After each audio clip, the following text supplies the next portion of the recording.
በቤንሻንጉል ጉሙዝ ክልል በስፋት ከሚጫወቱ ባህላዊ የሙዚቃ መሳሪያዎች ተወዳጁና ጥንታዊ የትንፋሽ ሙዚቃ መሳሪያ ነው ዙምባራ።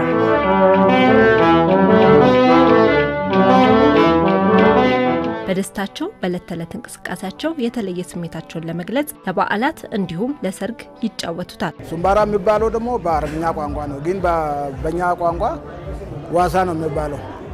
የሚጨፈረው በአንዳንድ በበዓል ጊዜ እንደገና በሰርግ ጊዜ ይህን የምንጫወት ያለ ነው። ይህ የትንፋሽ ሙዚቃ መሳሪያ የሚዘጋጀው ለዚሁ ዓላማ ከሚተከል የቅል አይነት ነው። የቅል አተካከሉ ከሌሎች ቅሎች በተለየ መልኩ ስለመሆኑ የአካባቢው ነዋሪዎች ይናገራሉ። ራሱ የጃለ ጭል አለ።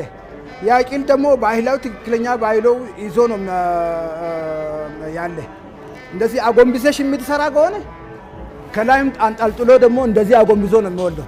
ግን ቀጥ እንደዚህ መሬቱን ቆፍረ እንደዚህ ቀጥ ብለን ሰሩን ትሰራና እንጨት ላይ ይወጣል። ቀጥታ ወልዶ አንጠልጥሎ ይወልዳል።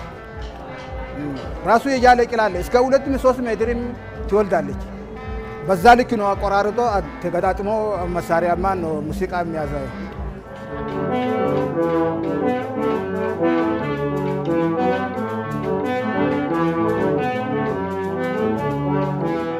አጠቃላይ ለአንድ ቀን ያህል ይፈጃል። 12ቱን ለመስራት ማለት ጊዜ ይፈጃል። አንድ ቀን ይፈጃል። ለምን? ስለሚገጣጠም በጥሩ ሁኔታ ደግሞ ድምጽ እንዲያሳይ ኦርተሩ እንዲመጣ ስለሚያጋጣጥም ለዛ ነው አንድ ቀን ያህል ጊዜ የሚፈጀው። ዙምባራ የሙዚቃ መሳሪያን 12 ሆነው ነው የሚጫወቱት። ይህ የትንፋሽ የሙዚቃ መሳሪያ በ12 አይነት መልኩ ተዘጋጅተው አንዱ ከሌላኛው ጋር እየተቀናጀ የተለየንና ውብ ድምጽን ይፈጥራሉ። 12ቱም የተለያየ ስያሜ አላቸው። እያንዳንዱ ስም አለው። ከ1 እስከ 12ቱ ስም አለው። መጀመሪያ አንደኛው የሚባለው ዋሳሉ ይባላል። ድምጹ የሚያሳየው ደግሞ በትንሹ። ሁለተኛው ይሄ ቴሬ ይባላል። ያው የተለያየ ድምጽ ነው የሚያሳየው። ይሄ ደግሞ እንጨቱ መምጃው ነው። ሙዚቃውን የሚያሳምረው ይሄንን ሲመታ ነው። ልክም በሰውን እግር ገብቶ ነው አሁን ይሄን የሚመታ። ዝም ብሎ አይመታም።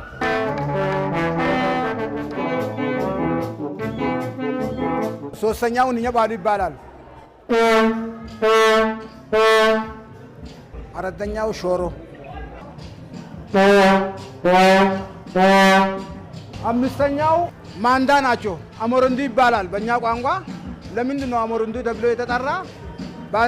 በአንድ ድምፅ ስለሚሰማ ነው። ድምፃቸው አንድ ነው።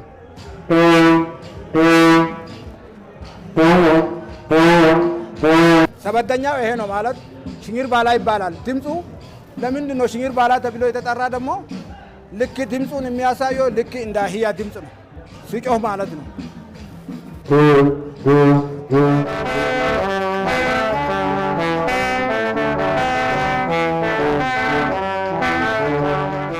አጼጸሁ ይባላል። ለምንድን ነው አጼጸሁ የተባለው? እጅ ጋር አብሮ ስለሚመታ በጣም አርጎ ነው ሙዚቃውን የሚያሳምረው። ይሄን አብሮ ስለሚመታ ለዛ ነው አጼጸሁ ተብሎ የተጠራ። ይሄ ደግሞ ኘባሉ ዳኝ። ለምንድን ነው ኘባሉ ዳኝ የተባለው? ዳኝ የተሰየመውም ደግሞ ይሄ ኘባሉ ባላ ተብሎ የተጠራው አብሮ ነው። አንድ ድምፅ ነው የሚያሳየው።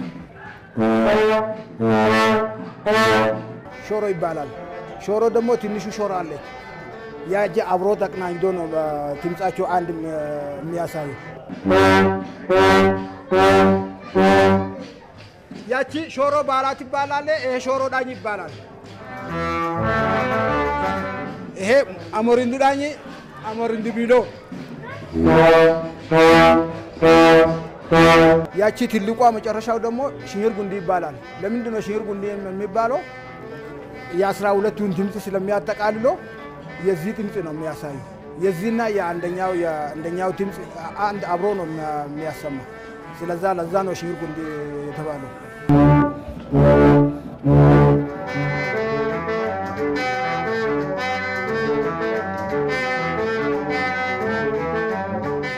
እንግዲህ ይህንን ሙዚቃ መሳሪያውን ብዙ ማዕት ሰው ሊጨፍር ይችላል። ለምን ብዙ ሰው ያጠራቅማል። ድምፁ የትና የት ነው የሚሰማ።